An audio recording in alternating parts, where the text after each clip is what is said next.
Dear students, myself C.P. Saini, Assistant Professor of Chemistry, Government College, Sujangarh. हम BSc final में metal ligand bonding in transition metal complex के बारे में study कर रहे हैं, जिसमें हम CFT के आधार पर उपसहसंयोजक यौगिकों के गुणों की व्याख्या के बारे में अध्ययन कर रहे थे, जिसमें इससे पहले वाले वीडियो में हमने ज्योमेट्री के बारे में स्टडी की है। आज उसी क्रम में हम नेक्स्ट प्रॉपर्टीज़ मैग्नेटिक प्रॉपर्टीज़ के बारे में अध्ययन करेंगे। वहाँ पर हमने देखा था कि 3 प्रॉपर्टी हमें पढ़नी है, geometry, magnetic property and colour. इसमें ज्योमेट्री का अध्ययन कर चुके हैं, तो आज के वीडियो में हम मैग्नेटिक प्रॉपर्टी और कलर के बारे में स्टडी करेंगे। तो फर्स्ट है उपसहसंयोजक यौगिकों के चुंबकत्व की व्याख्या या explanation of magnetism of complexes.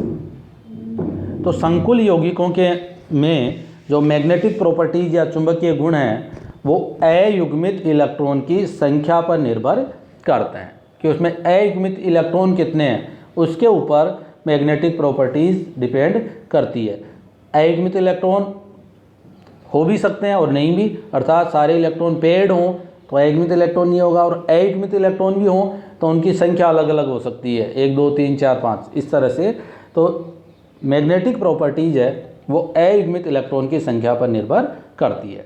किसी अणु में अयुग्मित इलेक्ट्रॉन की संख्या जितनी अधिक होगी, मैग्नेटिक प्रॉपर्टीज या मैग्नेटिक मोमेंट, चुंबकीय आघूर्ण का मान उतना ही अधिक होगा। तो मैग्नेटिक मोमेंट को डायरेक्टली प्रोपोर्शनल टू अयुग्मित इलेक्ट्रॉन की संख्या। तो आज इसको मैथमेटिकल रूप में रिप्रेजेंट किया हमने कि मैग्नेटिक प्रॉपर्टीज किस पे डिपेंड करती हैं, अयुग्मित इलेक्ट्रॉन की संख्या पर डिपेंड करती हैं। तो magnetic moment directly proportional to number of unpaired electron. किसी संकुल के लिए चुंबकीय आघूर्ण जिसको किससे रिप्रेजेंट करते हैं, म्यू एस। म्यू किसको रिप्रेजेंट कर रहा है, मैग्नेटिक मोमेंट को, और एस का मतलब क्या हो गया यहाँ पर, स्पिन। एवं अयुग्मित इलेक्ट्रॉन एन के मध्य निम्न संबंध होता है। अयुग्मित इलेक्ट्रॉन को हम सिंपली किससे रिप्रेजेंट कर रहे हैं, एन से। एन का मान 1 2 3 4 5 हो सकता है, और म्यू एस मैग्नेटिक मोमेंट, तो म्यू एस इक्वल टू क्या होगा, n+2 का अंडर रूट, n+2 का अंडर रूट, और इसकी यूनिट क्या हो जाएगी, bm, बोर मैग्नेटॉन, जिसे म्यू बी या डिवाई से भी रिप्रेजेंट कर सकते हैं। तो इस फॉर्मूले के द्वारा हम किसी भी कॉम्प्लेक्स के लिए मैग्नेटिक मोमेंट को कैलकुलेट कर सकते हैं। इसके कुछ एग्जांपल्स हमने यहाँ लिखे हैं, जैसे प्रबल लिगेंड क्षेत्र लें। लिगेंड कौन सा हो, स्ट्रॉन्ग लिगेंड हो, तो स्ट्रॉन्ग लिगेंड क्षेत्र में अष्टफलकीय संकुलों के मैग्नेटिक मोमेंट के मान निम्न प्रकार से हो सकते हैं। जो क्या क्या हो सकते हैं, जैसे अष्टफलकीय संकुल ले रहे हैं अपन और स्ट्रॉन्ग फील्ड लिगेंड ले रहे हैं, तो देखो D1 हो, तो D1 में केवल एक इलेक्ट्रॉन है, वो कहाँ रहेगा, T2G में। अर्थात यहाँ पर अब n की वैल्यू कितनी है, 1, तो n की वैल्यू रखेंगे 1, तो 1 + 2 क्या हो गया, 3, और 3 को 1 से मल्टीप्लाई करेंगे तो 3, और 3 का अंडर रूट निकालेंगे तो कितना आ जाएगा, 1.73। इसी तरह से जब मान लीजिए D3 हो, तो D3 में नंबर ऑफ अनपेयर्ड इलेक्ट्रॉन 3 हो गए, तो n की वैल्यू क्या होगी, 3, तो 3 यहाँ पर रखेंगे हम, n3 ब्रैकेट में 3 + 2, तो 3 + 2 कितना होगा, 5, और 5 को 3 से मल्टीप्लाई करेंगे तो 15, और 15 का अंडर रूट 3.87। इसी तरह से फिर देखो D7। अब D7 में क्या होगा, 6 इलेक्ट्रॉन तो किस में हो गए, T2G में, एक अनपेयर्ड इलेक्ट्रॉन है EG में, तो यहाँ पर n की वैल्यू क्या होगी, 1। अर्थात n किसको रिप्रेजेंट कर रहा है, नंबर ऑफ अनपेयर्ड इलेक्ट्रॉन, न कि नंबर ऑफ टोटल इलेक्ट्रॉन। तो यहाँ पर अनपेयर्ड इलेक्ट्रॉन क्या है, 1, तो 1 यहाँ पर रखते ही उसका वैल्यू कितनी आ जाएगी, 1.73। देखो D10 में क्या होगा, सारे कंप्लीटली फील्ड हैं, तो n की वैल्यू कितनी होगी, 0, तो मैग्नेटिक मोमेंट कितना आ जाएगा, 0। इस तरह से किसी भी एग्जाम्पल के लिए हम इस फॉर्मूले से मैग्नेटिक मोमेंट कैलकुलेट कर सकते हैं कि किसी भी कॉम्प्लेक्स कंपाउंड का मैग्नेटिक मोमेंट कितना होगा। तो ये हमारी कॉम्प्लेक्स कंपाउंड की सेकेंड प्रॉपर्टी। थर्ड प्रॉपर्टी, उपसहसंयोजक यौगिकों के रंग की व्याख्या, explanation of colours of complex. Colour किस तरह से जनरेट होगा उसका एक्सप्लेनेशन हम किस तरह से करें। तो कोई भी पदार्थ का कलरलेस या कलर्ड होना, कि वह कलरलेस है या कलर्ड है अर्थात रंगहीन है या रंगीन है, इस बात पर निर्भर करता है कि उस पदार्थ के अणु, परमाणु या आयन प्रकाश के विजिबल रीजन से एनर्जी का एब्जॉर्प्शन करें। था एनर्जी कहाँ से एब्जॉर्ब करें? विजिबल रीजन से एनर्जी एब्जॉर्ब करें। तो उस पदार्थ से लौटे हुए प्रकाश, जिसको सप्लीमेंट्री प्रकाश बोलेंगे, उस प्रकाश के पूरक रंग के कारण रंगीन नजर आता है। कि जो भी प्रकाश हम उसके ऊपर डाल रहे हैं, उस प्रकाश के बाद कौन सा प्रकाश जनरेट हो रहा है, उसके पूरक रंग के कारण हमें कंपाउंड कलर्ड नज़र आता है। तो देखो इसके अलग अलग हमने डाला कि जो कौन सा प्रकाश हम डालें और उसका सप्लीमेंट्री कलर क्या होता है। जैसे मान लीजिए किसी पदार्थ पर हम सनलाइट डाल रहे हैं और सनलाइट में 7 कलर हैं, और मान लीजिए वो रेड लाइट का एब्जॉर्प्शन करे। किसका एब्जॉर्प्शन कर रहा है? रेड लाइट का, जिसकी वेवलेंथ 605 से 700 नैनोमीटर होती है। तो उसके जो सप्लीमेंट्री कलर आएगा उसके कारण कंपाउंड नीला हरा दिखाई देगा। तो यदि पदार्थ लाल रंग का एब्जॉर्प्शन कर रहा है तो वो नीला हरा दिखाई देता है। यदि नीले कलर का एब्जॉर्प्शन कर रहा है तो वो नारंगी या वॉयलेट कलर का नज़र आता है। हरे प्रकाश का अवशोषण कर रहा है तो वो बैंगनी या जिसे वॉयलेट या पर्पल या रेडिश ब्लू कलर नाम दिया जाता है। देखो सारे कलर को मैंने यहाँ पर अलग अलग लिखा है। बैंगनी कलर को ही हम वॉयलेट या पर्पल या रेडिश ब्लू कलर नाम देते। यदि पीले कलर का एब्जॉर्प्शन कर रहा है तो वह जामुनी दिखाई देगा। जामुनी को हम इंडिगो या डार्क ब्लू या ब्लू वॉयलेट कहा जाता है। नीले हरे प्रकाश को एब्जॉर्प्शन करता है तो क्या हो जाएगा? लाल। फिर रिवर्ट हो जाएगा नारंगी से नीला, बैंगनी से हरा और जामुनी से पीला। तो ऊपर वाले 4 आप लर्न कर लें तो 4 अपने आप लर्न हो जाएंगे कि उनका उल्टा है। तो लाल से नीला हरा और नीला हरा से क्या होगा? लाल। तो कई बार कॉम्पिटिटिव एग्जाम्स में ये पूछ लिया जाता है कि यदि कोई कंपाउंड लाल प्रकाश का एब्जॉर्प्शन करता है तो वह किस कलर का दिखाई देगा? तो वह क्या हो जाएगा? नीला हरा।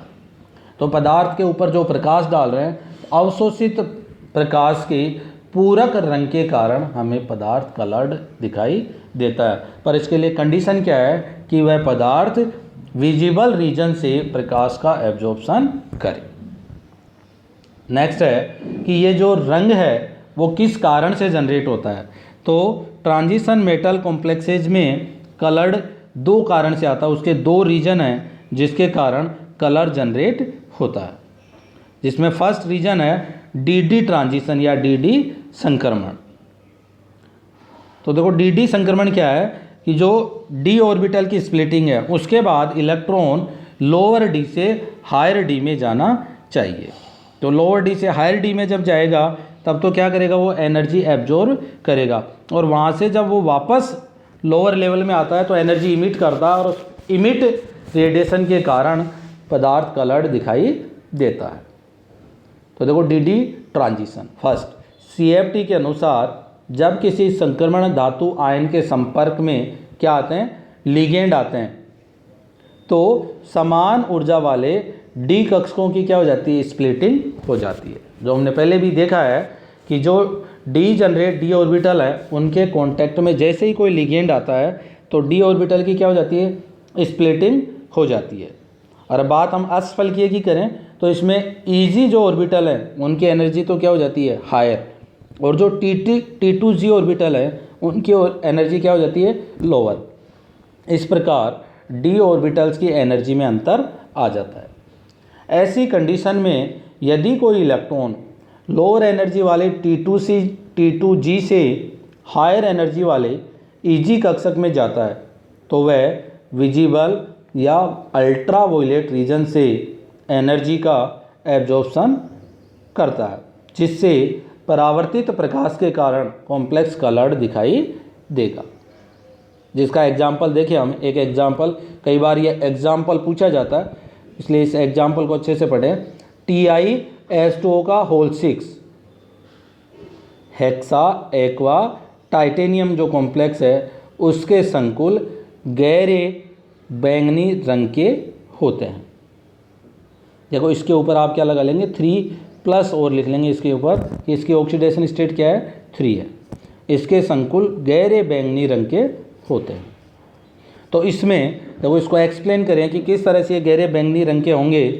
तो इसमें टाइटेनियम +3 ऑक्सीडेशन अवस्था में होता है और +3 में होने पर इसका इलेक्ट्रॉनिक कन्फिग्रेशन क्या रहेगा D1। तो देखो इसका इलेक्ट्रॉनिक कन्फिग्रेशन टाइटेनियम का होता है 3D2 4S2। तो 3 इलेक्ट्रॉन निकल गए, +3 में है तो कितने बच गए इसके 3D1। तो जल के कितने मॉलिक्यूल बॉन्ड बना रहे हैं 6 मॉलिक्यूल, 6 अणुबंध बना रहे हैं। अतः ये अष्टफलकीय संकुल बनेगा और अष्टफलकीय संकुल बनने पर Eg कक्षक उच्च ऊर्जा स्तर पर व T2G कक्षक निम्न ऊर्जा स्तर के हो जाते हैं। तो अष्टफलकीय संकुल में जो इलेक्ट्रॉनिक कन्फिग्रेशन है वो क्या हो जाएगा T2G1 और Eg0 होगा, अर्थात Eg में कोई इलेक्ट्रॉन नहीं रहेगा। इसमें Eg व T2G के मध्य ऊर्जा अंतर किसे रिप्रेजेंट करते हैं डेल्टा O से। उसका मान क्या होगा 4 × 10⁻⁻12 अर्ग होता है। और ये इतना वैल्यू जो है एनर्जी की वो किस वेवलेंथ के बराबर होगी 500 नैनोमीटर वेवलेंथ के बराबर होती है। और जो 500 वेवलेंथ है वो किसकी है ग्रीन कलर की है। इससे पिछले वाले पेज पर हमने वेवलेंथ दे रखी है, तो 500 नैनोमीटर जो वेवलेंथ है वो ग्रीन कलर की है। इसका मतलब ये किसका एब्जॉर्प्शन करेगा, ये ग्रीन कलर के प्रकाश का अवशोषण करता है। तो कॉम्प्लेक्स को जैसे ही सनलाइट डालेंगे उसमें ये हरे पार्ट को एब्जॉर्ब करता है और हरे पार्ट को एब्जॉर्ब करते ही इलेक्ट्रॉन T2G से किस में चला जाएगा Eg में। और इस Eg से परावर्तित प्रकाश के कारण जब हरे प्रकाश के जो सप्लीमेंट्री कलर होगा उसके कारण ये बैंगनी कलर का दिखाई देगा। और इलेक्ट्रॉन के इस संक्रमण को हम क्या कहेंगे DD संक्रमण कहते हैं। देखो जैसे इसका एक डायग्राम बनाया, यहाँ पर समभ्रंश d ऑर्बिटल हैं, इनमें एक इलेक्ट्रॉन है, फर्स्ट वाले में एक इलेक्ट्रॉन बना देंगे। तो देखो 2 स्प्लिटिंग हो गई Eg और T2G, तो एक इलेक्ट्रॉन किस में है T2G में। ये कंडीशन तो कब है जब सनलाइट नहीं डाली गई, प्रकाश की अनुपस्थिति में T2G1 Eg0। जैसे ही सनलाइट डालते हैं T2G से इलेक्ट्रॉन किस में चला गया Eg में और इलेक्ट्रॉनिक कन्फिग्रेशन हो गया T2G0 और Eg1। अब ये इलेक्ट्रॉन जैसे ही वापस आता है तो प्रकाश को इमिट करता है और उस इमिटेड प्रकाश या परावर्तित प्रकाश के कारण गहरे बैंगनी रंग का दिखाई देता है। समान अयुग्मित इलेक्ट्रॉन वाले धातु आयनों का रंग भी क्या होगा हमेशा समान होता है तथा ऐसा विन्यास जिसमें DD संक्रमण की संभावना नहीं हो, D इलेक्ट्रॉन T2G से Eg में नहीं जाता है, वो कंपाउंड कलरलेस या रंगहीन होते हैं। जैसे फॉर एग्जांपल D0 और D10।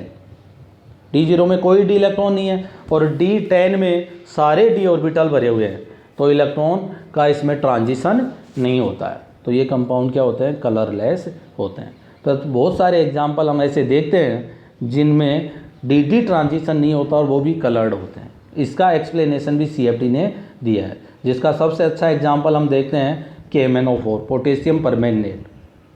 पोटेशियम परमैंगनेट में मैग्नीज जो है उसकी ऑक्सीडेशन स्टेट है +7 और +7 में इसका इलेक्ट्रॉनिक कन्फिग्रेशन रहता है D0, परंतु पोटेशियम परमैंगनेट लैब में देखते हैं पर्पल कलर का होता है।